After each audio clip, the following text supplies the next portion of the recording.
Hello, everybody, and thank you for tuning in to the Indiana State Police Roadshow. I'm your host, Sergeant John Perrine, of the Indiana State Police. I'm a public information officer out of the Indianapolis District. My guest today, familiar face, and thanks again for joining the show. Always an honor to have you here, Superintendent Doug Carter, Superintendent of the Indiana State Police. Thanks for having me, John. Yeah, and to his right, if you're watching us on YouTube, is a very familiar face and an incredible source for the public information officers in the state of Indiana, First Sergeant Ron Galavis. Good morning, John. Thank you for having me. I appreciate it. So here we are. Let me get to our sponsor. The Roadshow is brought to you by the Indiana State Police Alliance and Cops for Kids, a subsidiary of the State Police Alliance. For more information about them, you can visit them at www.indianasfinest.com. Special thanks to our folks at Emmis and Network Indiana for getting us on the radio waves each and every week, and we do appreciate all of their efforts as well. So here we are, digging into a legislative session, and the Indiana State Police is supporting a very important bill or law change. Yes. And explain what's happening with that. Well, I think people have heard a little bit about this distracted driving issue, specifically cell phone usage in vehicles. You can sit at any intersection in Indiana, in the middle of nowhere, or in downtown Indianapolis at Capitol and Washington Street, and see what's happening in motor vehicles. And I just want to start off by saying I'm guilty of it too. Yeah. And I'm working at it. I'm working at stopping it and trying to step away from it. But with all that being said, we also know what's happening with a distraction device. And we know it's a part of what we do. It's a part of this world in which we live. It's been proliferated to almost every community on the planet Earth. And the responsible thing for us to do is to say, you know what, while you're driving, put it down. Yeah. You can't use it. Right. And there's already some rumor out there that, oh my gosh, we can't even use the device in our car. It's an overreach of government and all those kinds of things. That's not what the bill is at all. Right. It's about not having it in your hand and paying attention to what's going on in front of you. All the things we expect our 16-year-old kids to do when they learn to drive. Yeah. And believe it, moms and dads, they're watching you. Yeah, absolutely they are, and they think it's okay. They do. And again, we know that it's a distraction, not just because we see the aftermath, the crashes and all that stuff, but I feel like we've all been distracted by it at one point or another, where you're talking on your phone and you realize, oh geez, did I just go through that red light, or did I just run that stop sign? Because even though you're watching, you're participating, your mind is somewhere else, and it's a distraction of the mind. You know, and there's all kinds of science-based research out there that suggest it's equal to a certain percentage or level of a blood alcohol content while you're distracted. So isn't it amazing how we've morphed over time from the 1980s, when seatbelt laws were very, very important. Right. Yeah. We did a lot of work, all law enforcement agencies did a lot of work with trying to change the culture of wearing a seatbelt. We know what happened there. It wasn't popular at the beginning. I think that percentage now is somewhere north of 90% of drivers wear their seatbelts because it's just a part of who they are. And we know what happened. Yeah, and there's a lot of families out there still intact because of that. Right. I see this as the same. It's the same thing over time. And I don't think anybody could close their eyes and say, yeah, we need to do this and not disagree with it. Right. Ron, I feel like the data is skewed. We can look at the number of crashes that is caused by distracted driving, cell phone use, whatever it may be. Sure. But I don't know that that's accurate data, because you know what happens when we pull up on a crash, a minor fender bender.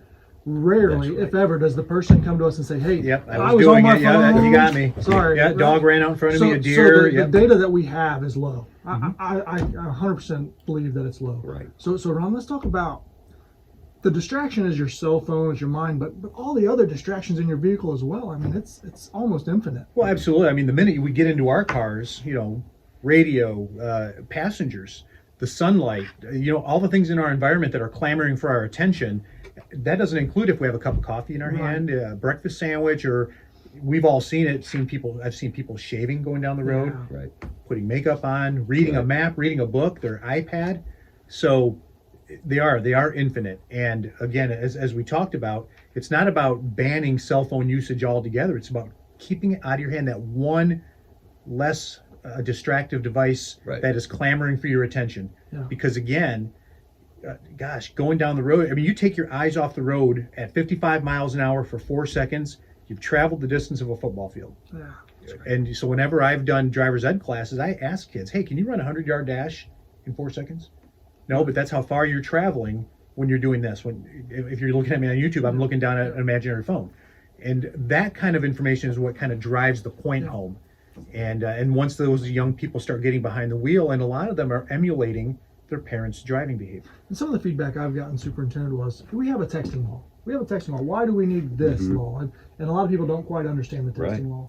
Right. It pertains to texting. Right. It doesn't pertain to Facebooking or YouTubing. None of that was around then. Or if it was, it wasn't so prevalent. Right. So again, this kind of catches up. You know, I applaud the governor for taking hold of this and running with it as a legislative priority in his legislative packet. That's a very bold move for him to do that. And I'm so grateful. I just penned a letter to him in support of this bill. And again, I know there are going to be some people that disagree with it. But again, remember the last time you were at a stoplight and traffic is stopped because somebody's looking down after the light turns green? Yeah. Well, that behavior is the same exact behavior as when they're traveling 65 miles an hour or 50 on a county road when you're riding your bike. Right. Or when you're running. Yeah. I see bikes on roads, on 2-lane roads today, and it scares me to death. Yeah. Yes. Yeah. Because I know there's so many people not paying attention, not by design. Yeah. Yeah. Nobody would ever intentionally hit and kill a bike, somebody on a bike. Yeah. Yeah. But you got to see them. In all of our careers, we've all transitioned to, you pull up on a serious crash, somebody's lost their lives or seriously injured, and 5, 10, 15 years ago, first thing we'd think is alcohol or something like that. One of the first things that come to our mind is we want to find that phone. We want your phone so that we can grab that as evidence and see if that was the cause. That's right. And we're finding that it is sometimes. Absolutely. Absolutely. And so we talk about all of the distractions that are in your car. This is just eliminating one, but people are thinking, well, I use my phone for GPS. What do I do? This doesn't say you can't use your phone for GPS. This says your phone can't be in your hand. Right. And again, I don't want to say what the law is going to say because we're going to let our legislators decide exactly what it's going to say. Right. But essentially, our concept is you can put that cell phone in a holder on your dash with your GPS on it. Right. You can put it in your center console with the audio so you can listen. It doesn't mean you can't use your phone. You just can't have it in your hand. Yeah, I'm going to wrap myself out here very publicly. Yeah. Because I'm not a technical guy. You guys both know that. I struggle with technology. And I didn't know on my steering wheel that I could hit a button and I could actually voice call either one of you or anybody in my contacts. Yeah. And I talked to my daughter who's 25 about that, and she looks at me like I have two heads. Like, Dad, come on. And then I talk about talk to text, and then she even loses it even more. But that with that ability, like you said, John, you never have to touch that phone. Yeah. And if there are cars out there that don't have that technology, leave it alone. Look at it, but leave it alone. There's other options. You can go to the electronic store and buy a Bluetooth hands-free device to talk. That's a very good point. Yeah. So don't think that I drive an older car, so now I just can't use my phone. Right. Find other means other than putting it. I shouldn't say it that way. I don't want you to use your phone while you're driving, but if you must. Right. And we live in this world where communication is always going. There's no longer a leave me a message and wait a couple hours to call me back. It's I need to talk to you right now. Yeah. Right. Find other means. There's, and I'm not going to talk about any specific crashes that have occurred around Indiana, but I can close my eyes and think of a bunch of them. Whether it's at a bus stop or whether it's on a roadway or whether it's in the middle of the city or out in the middle of the county, on the interstate, wherever it might be, the thing that I remember most about all of the crashes and all the things that we've seen in our careers, they probably didn't intend to do what happened. Oh. They're not like they intend. They went into a bank with a pistol and robbed a bank. Right. You're intoxicated, you're not paying attention, you're distracted, whatever it might be, that wasn't your intent when you got up that day. So everybody should think about, what would that consequence mean to me? If that was me, what would it mean? And like I said at the start of this, I'm guilty. Yeah. And I think about that. I'm not sure how I could put a foot in front of the other if I ever caused harm to another human being like that. Yeah. I'm not sure I could. Yeah, and that's the thing is a split-second decision on your part forever affects lives. Right. That's not right, your John. life. A group. Mine doesn't matter. It goes No. so far. Right. And so, again, Right. important, kind of unprecedented for the Indiana State Police to publicly support a bill that hasn't been signed yet. But I think you, along with all of the Indiana State troopers in the state, agree that this is a safety measure. We hear about that all the time. Every year we ask for legislative input, right? Ideas, suggestions. Yeah.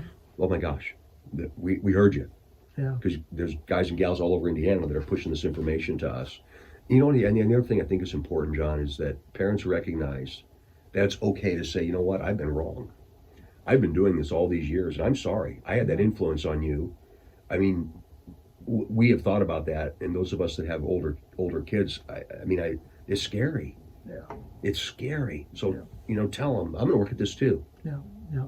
And then people are who they witness as a child. So, and Ron, I kind of talked to her about drunk driving. You know, I tell people a story one time about how somebody was driving drunk. They were sitting at a stoplight and they got rear-ended, and the person that rear-ended them got hurt. Mm-hmm. And now they're facing, from sitting at a stoplight, you're facing DUI charges causing injury, Right. even though the crash wasn't your fault. And so I always tell people, what if you're driving down the road, looking at a text message, and a young kid on a bicycle comes flying out of somebody's driveway right in front of you, hit him. Maybe nothing you could have done. It's one of those that maybe that's not your fault. But because you were on that phone, you're always going to wonder, gosh, would I have seen that Right. coming? That's exactly peripheral right. view. Yeah, would I have saw that? And so that's what I tell people. And this isn't the exact same thing, but when I was a PIO in Fort Wayne, had the opportunity to partner with the big hospital group up there at Parkview on the Don't Text and Drive campaign that we did for years, and it was fantastic. And towards the end of my time up there, we had an individual as a keynote speaker come to some of our programs. He unfortunately was a driver in a texting and driving crash that killed multiple people in an Amish buggy in a rural area in that part of the state. And so you talk about unintended consequence and how you put one foot in front of the other. But as part of his, not so much his penance also, but for his own mental stability, he's coming out and talking about those things. And he says, every day I wake up and every day I go to bed, every minute, at least in between, I think to myself, what if I didn't have my phone in my hand? What if I did? I wish I hadn't had, he can't take it back. Such powerful But, words. you know, it is a powerful message, especially to young kids that have grown up with this technology in their hands. Yeah, you know, and again, we're talking worst case scenario Yes. when somebody gets hurt or killed, but you know, a minor crash is even expensive. You're not paying attention and you hit a parked car or you hit a light pole, and you know, you got to pay your deductible, your insurance is going to go up, you know, you're going to be harder. So there's always all these consequences that thinking beyond hurting and or killing somebody is just, you know, safe. John, there's going to be a part of this legislative process is there are several groups that want to be carved out of this, and one of there's an initiative underway right now with some folks to eliminate or carve out police officers from this law, and I think that's the absolute wrong thing for us to do. Yeah. Now, it's not a popular thing for me to say, but we can kill just like anybody else can Yeah. when we're distracted. And like you said, Ron, so well earlier, there's so many distractions in that car. We drive fast often, and that distraction is very real. We are not supermen and super ladies. There should be no carve-outs for this. Yeah. Yeah, again, I mean, it's kind of like the seatbelt law. For a long time, they exempted a lot of people. Exactly. And we found out, you know what, that why do they need to be exempt? Yeah. You know, We die like everybody else. that's right. That's right. That's Yeah. right. Mhm. And I'll tell you, you know, and when we talk about seatbelts, it's going to be the same thing. I don't ride a seatbelt because it makes me excited. I don't ride a seatbelt ticket because I enjoy it. I ride a seatbelt ticket because I don't want to knock on your family's That's door. exactly right. And tell them you're not coming home. Change behavior. And it's going to be the same thing with these phones, I think. I hope so over time. Yeah. So talk to people real quick here in a minute. Let's the idea, the concept. I know it's not out there yet, but you get caught with a phone in your hand. Is it going to be a citation? I mean, pay a fine? That's still very early to say what the actual outcome is going to be. There has to be something to it. Yeah. And I would think it would be something similar to a UTT, like a seatbelt violation. Okay. I hope there's a period of time where we can push this out and do a whole lot of public education Yeah. before we start enforcing the law. Sure. I would hope that we would, as an agency, would use some discretion there. But it would be my suggestion that we hold off, 5 or 6 months and let folks understand this is coming, and then make the move. This is not an overreach of government. This is the right thing for us to do. Yeah, so you've been tuned into the Indiana State Police Roadshow with Superintendent Doug Carter and First Sergeant Ron Galvez, and we're talking about distracted driving, and most specifically, a bill that's going through the Indiana legislature as we speak, and we're working with them on this, and we're letting them kind of let us know what that's going to look like, but that's their job. So distracted driving, we hope and we know that this will save lives, and it's going to give us an opportunity to help do that. So. Thank you, everybody, for tuning in to the Indiana State Police Roadshow, brought to you by the Indiana State Police Alliance and Cops for Kids.